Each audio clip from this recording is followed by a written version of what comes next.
Today's homework is for you to come to a better understanding about the 5 different types of chemical reactions. There are more than that, but we're going to group them according to these 5 types: synthesis, decomposition, combustion, double displacement or double replacement, and then single replacement. First of all, synthesis is another way of saying taking two things and putting them together into one larger substance. Notice that when you have this generic equation here, you have two reactants, one product. That's pretty much one simple way to identify a synthesis reaction. Two smaller substances leading to one larger substance.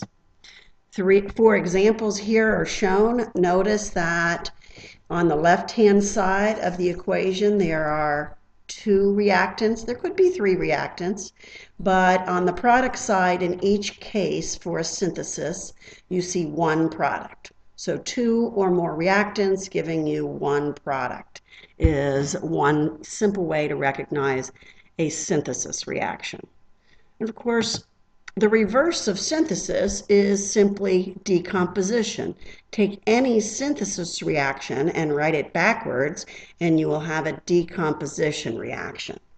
Later on in the chapter, we'll talk about some of these specific types of decomposition reactions, but I want to call your attention to one right here, which is the reaction that you saw in the beginning of the school year, where I took some potassium chlorate in a test tube and heated it up. And the reaction that occurred, potassium chlorate decomposed, produced oxygen, and that oxygen is what allowed the gummy bear to catch on fire in that opening week demo. So again, decomposition reactions are those where you have a single reactant breaking down into 2 or more products. Here we have some examples. Some of them, as you recall, were the same synthesis reaction that I just turned around backwards. The decomposition of carbon dioxide into carbon and oxygen, and the decomposition of salt into sodium and chlorine. Notice that we're using the states of matter depending upon what the substance natural state of matter at room temperature is. Chlorine is one of the gases at room temperature. Remember, chlorine is diatomic. A third example should look familiar. Find your lab where it was called experimenting with baking soda, and one of the parts of the lab asked you to decompose baking soda.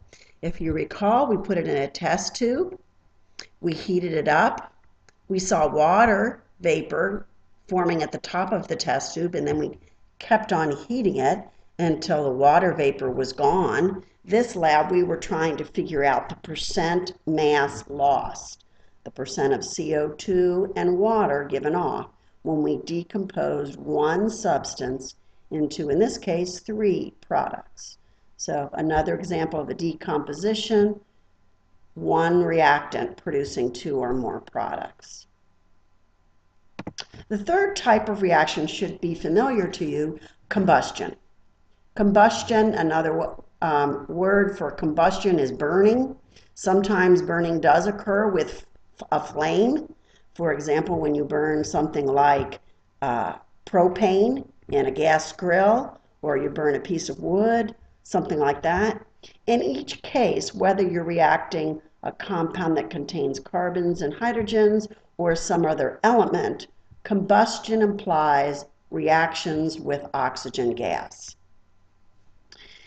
And in general, these reactions give off heat or light.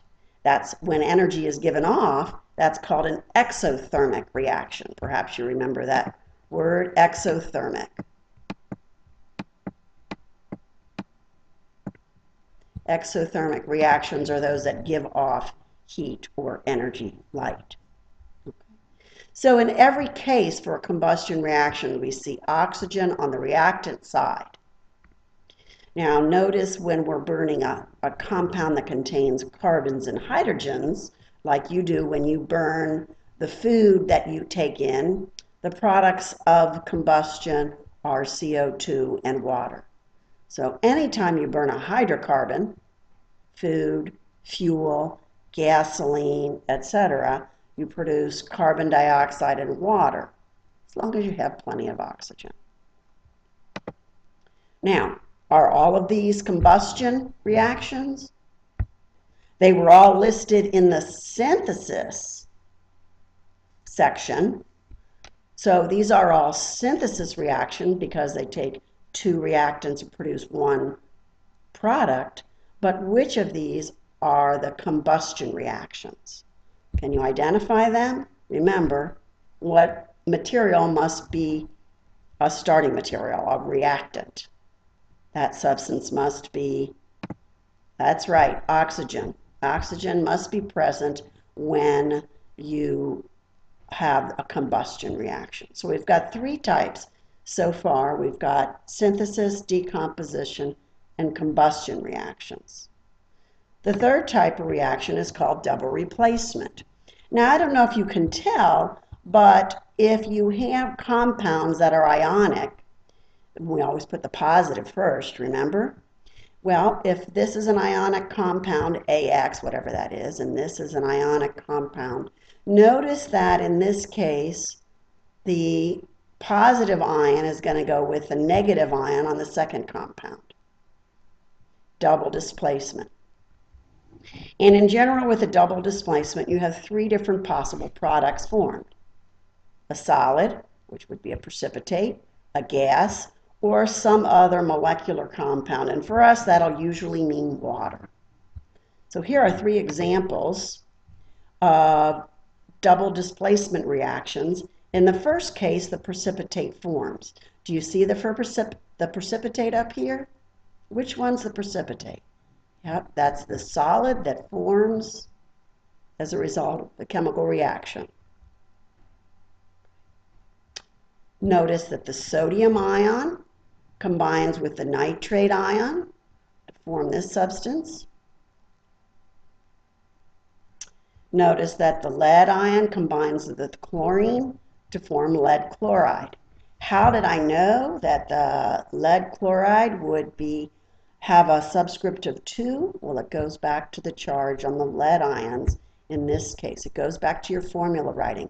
In double displacement reaction, the ions remain the same charge, +1, -1, +2, -1. So when they recombine, you can figure out the formulas of the products formed.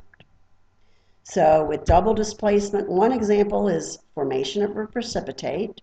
The second kind is called neutralization, and that is a reaction where water forms as a result of an acid and a base reacting. Notice that we have the acid, have KOH, remember OH is a sign of a base, forms KCl in this case, and water. We could write water as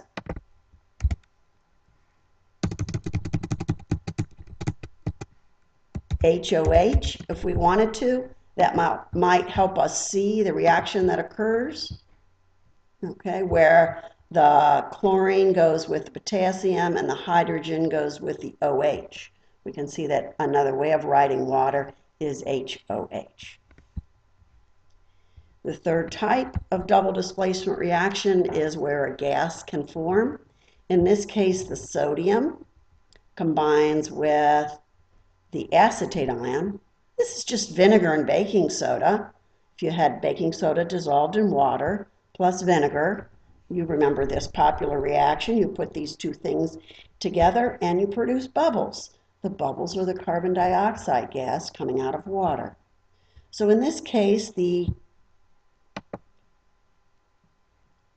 HCO3 ion combines with the H ion, and it actually produces H2CO3.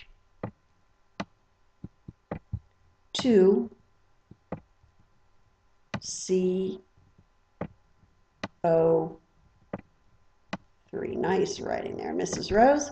And then the sodium and the acetate get together to form the second product here. Now what happens, and the reason why a gas is produced, is this material actually undergoes a second reaction, decomposes, and forms CO2 and water. That's really what happens anytime you open up a can of pop. The carbonic acid that's in your pop decomposes and produces bubbles, CO2.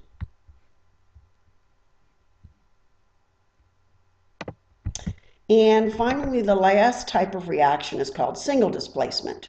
I like to think of that as if, let's say you go to a dance stag and your friend goes to the dance with a guy, but lo and behold, at the end of the evening, you have kind of lost a friend, I guess, pushed her out of the relationship and become a couple with a guy, pushed her out.